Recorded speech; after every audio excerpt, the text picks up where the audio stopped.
Life on the Field. Bonjour, soyez les bienvenus dans votre émission Life on the Field. Je vous rappelle qu'on part dans cette émission à la découverte de l'ONG MEDER qui est active un petit peu partout sur la planète. L'ONG MEDER travaille aux côtés des populations dans différents pays. On a déjà découvert différents correspondants à Madagascar ou au Somaliland. Eh bien, nous sommes avec une nouvelle personne aujourd'hui. Il s'agit de Thomas Simon. Thomas Simon est chef de projet réhabilitation pour MEDER. Il travaille au Congo depuis 2 ans. Bonjour Thomas. Oui, bonjour. Alors je vais vous demander dans un premier temps, avant de nous intéresser vraiment à votre activité là-bas, eh bien peut-être de vous présenter, de nous raconter un petit peu votre parcours et de nous raconter comment on devient chef de projet chez MEDER au Congo. Oui, bonjour à tous et à toutes encore une fois.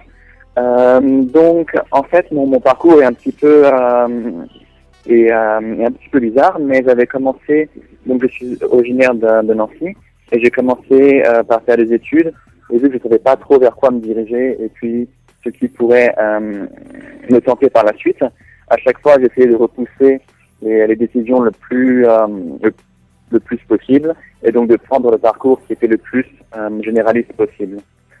Donc en suivant ça, j'ai commencé à faire donc une classe préparatoire aux grandes écoles. Et puis après, j'ai été dans une école d'ingénieurs donc à Nantes. Et tout, donc ça une école généraliste, ce qui permettait entre guillemets de repousser ma spécialisation encore de 4 ans après le bac. Et puis à la suite de cette école, enfin plutôt durant la dernière année, j'ai eu la chance de pouvoir faire un programme de double diplôme qui m'a conduit en Angleterre, donc dans une université, où j'ai pu choisir une spécialisation qui était une spécialisation dans l'eau et l'assainissement. Donc ce qui est à première vue assez différent de réhabiliter des ouvrages ou des ponts ou des choses comme ça.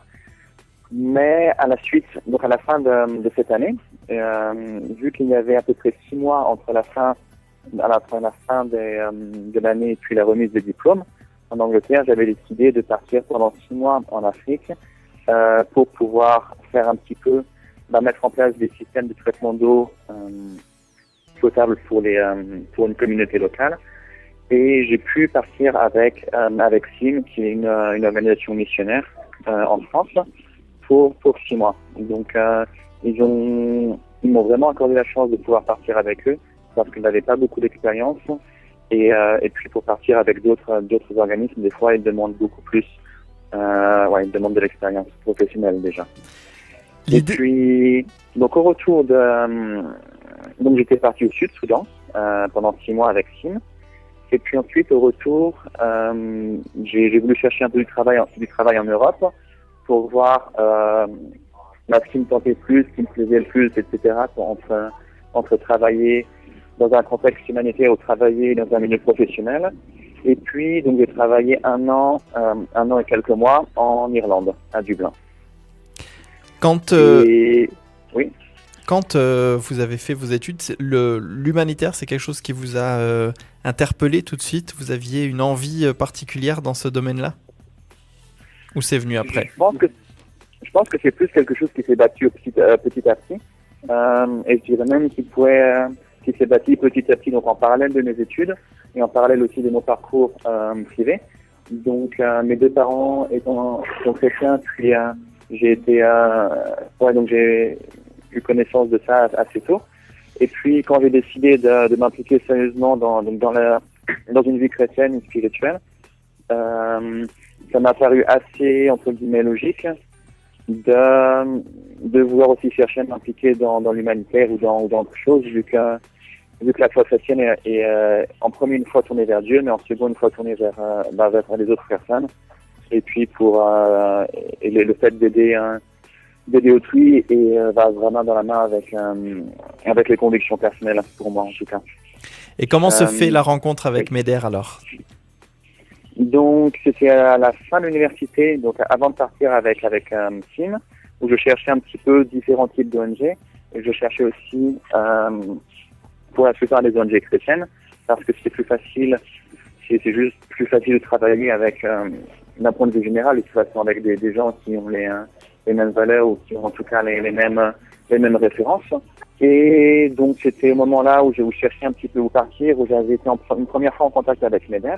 Je leur avais aussi demandé si je pouvais partir avec eux. Et puis donc c'est ce que je disais, mais ils préfèrent avoir des gens qui ont un peu d'expérience. Et puis aussi des gens en général plus âgés que 25 ans. Ce n'était pas le cas quand je sortais de l'université. Donc je suis parti avec Sim, comme je disais, puis en Irlande.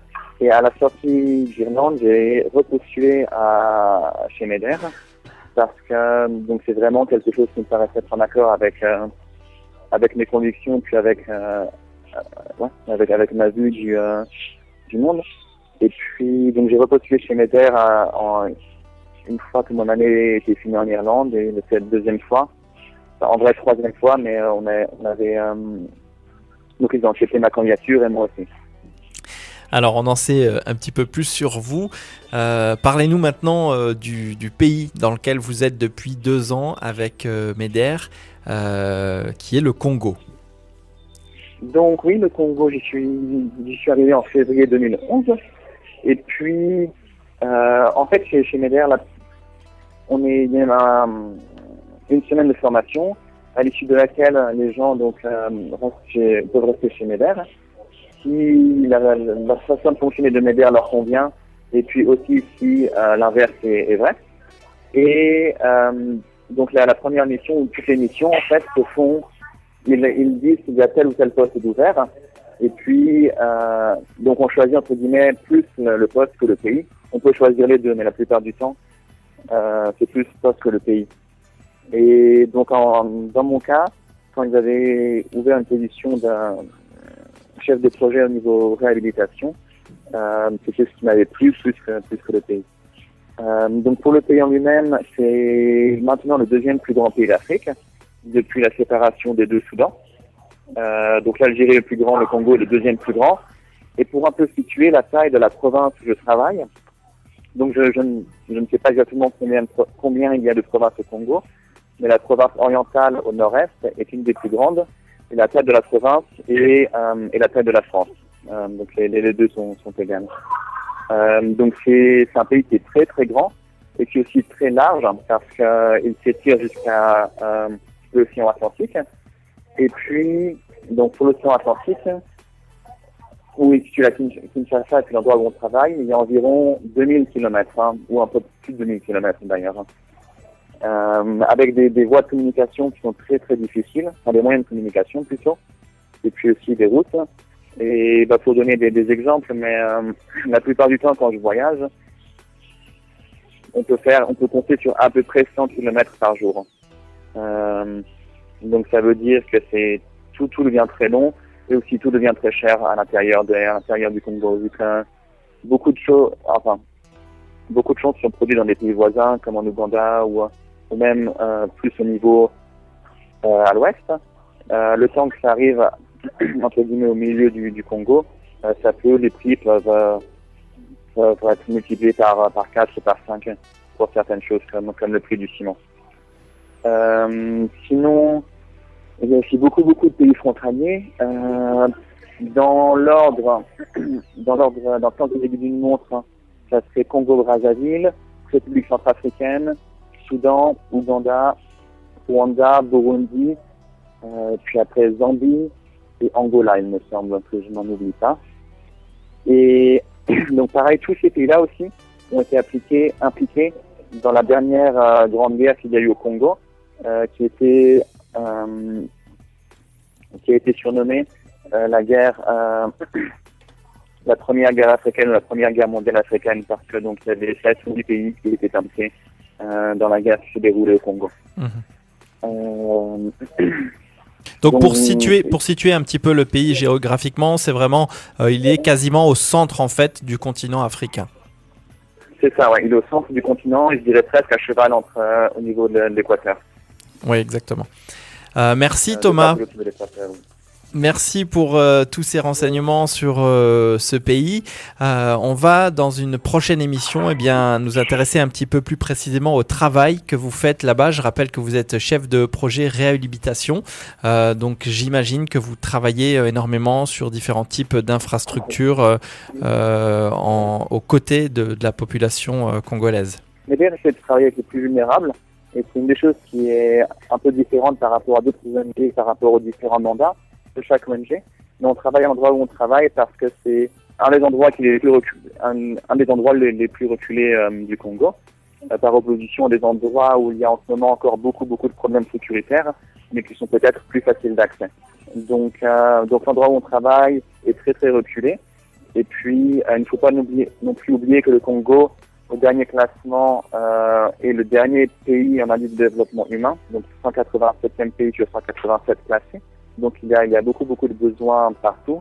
L'endroit où on travaille, ce qu'on essaie de faire à travers le programme de réhabilitation de ponts, c'est de pouvoir le rendre plus accessible en cas de crise, mais aussi plus accessible par le gouvernement, les acteurs locaux, ou même pour que les populations puissent emprunter plus facilement les routes et se déplacer de manière plus aisée. Merci Thomas, on va se retrouver dans une prochaine émission. On découvrira avec vous plus en détail exactement votre travail, mais également votre équipe et la région dans laquelle vous travaillez. Ce sera dans une prochaine émission Life on the Field consacrée au Congo.